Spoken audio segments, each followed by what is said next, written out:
இந்த நாட்டை பொறுத்தவரை இஸ்லாமியர்களுடைய பங்களிப்பு என்ன அப்படிங்கிற உண்மையை நம்ம சொல்லாததன் காரணமாக இன்னைக்கு பொய்களும் புரட்டுகளும் என்ன பண்ணிட்டு இருக்காங்க, பரப்பிக்கிட்டு இருக்காங்க.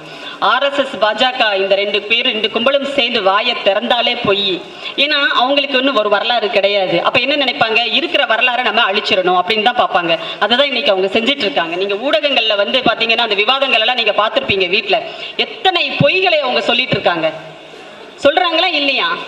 அவுரங்கசீப், முகலாய மாமன்னன் அவுரங்கசீப்பை பத்தி என்ன சொல்றாங்க? அவர் இந்துக்களை பாரபட்சமாக நடத்தினார், அதாவது கட்டாய மதமாற்றம் செய்தார், இந்துக்களை கொன்று குவித்தார், இந்து கோயில்களை இடித்தார்.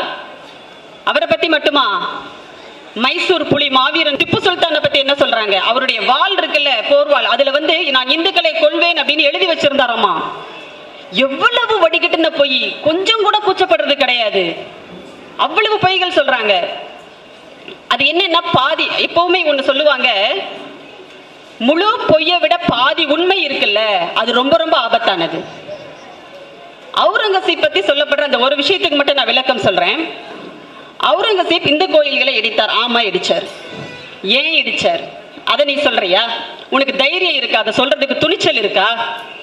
அவுரங்கசீப்பும் அவருடைய ஆளுகைக்கு கட்டுப்பட்டு இருக்கின்ற சிற்றரசர்களும் ஒரு இடத்துல இருந்து இன்னொரு இடத்துக்கு போறாங்க, ஒரு பயணம் போறாங்க, நீண்ட பயணம். போற வழியில நிறைய இந்து மன்னர்கள், இந்து சிற்றரசர்கள் அதுல இருக்காங்க, சமஸ்தானத்தினுடைய சிற்றரசர்கள். அவங்க கேட்கிறாங்க, போற வழியில் தான் என்ன இருக்கிறது? கங்கை ஆறு இருக்கிறது, காசி இருக்கிறது, நாங்கள் கங்கையில் நீராடி காசி விஸ்வநாதரை தரிசிக்க விரும்புகிறோம் அப்படின்னு கேட்கிறாங்க.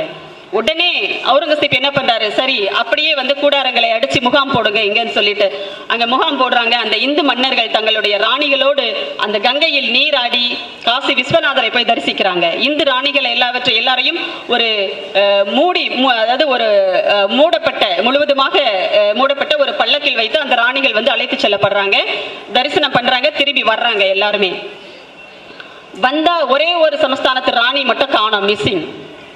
கட்ச் சமஸ்தானத்தினுடைய ராணியை மட்டும் காணல. எல்லாரும் தேடுறாங்க, காணோம். அவுரங்கசீப்புக்கு கடுமையான கோபம் வருது. உடனே அவருடைய அதிகாரிகளை அனுப்பி எங்க போனாங்களோ அங்க போய் தேடி பாருங்க. எல்லாரும் காசி விஸ்வநாதர் ஆலயத்துக்கு போறாங்க தேடுறதுக்கு. போய் தேடி பார்த்தா எங்குமே காணோம். அங்க ஒரு சிலை ஒண்ணு இருக்கு. அந்த சிலைக்கு கீழே பாத்தீங்கன்னா ஒரு சுரங்கப்பாதை கீழே போகுது. நிலவரைன்னு சொல்லுவாங்க, பூமிக்கு அடியில் இருக்கின்ற ரகசிய இடம்.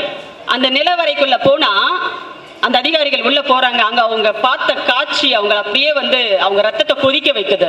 அங்கே இருந்த காசி விஸ்வநாதர் ஆலயத்தை சேர்ந்த மடாதிபதிகள் அவங்க என்ன பண்றாங்க, மத தலைவர்கள், இந்து மத தலைவர்கள் ஒரு இந்து சமஸ்தானத்தினுடைய ராணியை அங்கே பாலியல் வல்லுறவுக்கு உட்படுத்தி அவரை கொடுமைப்படுத்திட்டு இருக்காங்க. அந்த அம்மா கதறி அழுதுட்டு இருக்காங்க. இந்த காட்சியை பார்த்ததும் அந்த அதிகாரிகள் அவுரங்கசீப் கிட்ட சொன்னதும் அவருக்கு கடுமையான கோபம் வருது. அங்க இருக்கிற அந்த மன்னர்கள், இந்து சமஸ்தானத்தினுடைய அந்த மன்னர்கள் எல்லாம் இந்துக்கள் தானே, அவங்க எல்லாம் சொல்றாங்க, இதுக்கு கண்டிப்பா ஒரு நியாயம் செஞ்சே தீரணும் பேரரசரே அப்படின்னு சொல்றாங்க. என்ன செய்யலாம்? இந்த கோயில் தீட்டுப்பட்டுருச்சு, அந்த கோயிலை என்ன பண்ணணும்? இடிக்கணும். உடனே என்ன பண்றாரு அவுரங்கசீப்? கோயிலை இடிக்கிறதுக்கு உத்தரவிடுறாரு. அப்ப கூட என்ன பண்றாரு, அங்க இருந்த காசி விஸ்வநாதரனுடைய அந்த விக்கிரகத்தை பத்திரமாக எடுத்து ஒரு இடத்துல வச்சுட்டு அந்த கோயிலை இடிக்கிறாரு. அதற்கு வேண்டுகோள் விடுத்தவர்கள் இந்து மன்னர்கள். அந்த கோயிலினுடைய அந்த மடத்தினுடைய அந்த தலைவரை, மூத்த மத தலைவர், அவரை கைது பண்றாரு.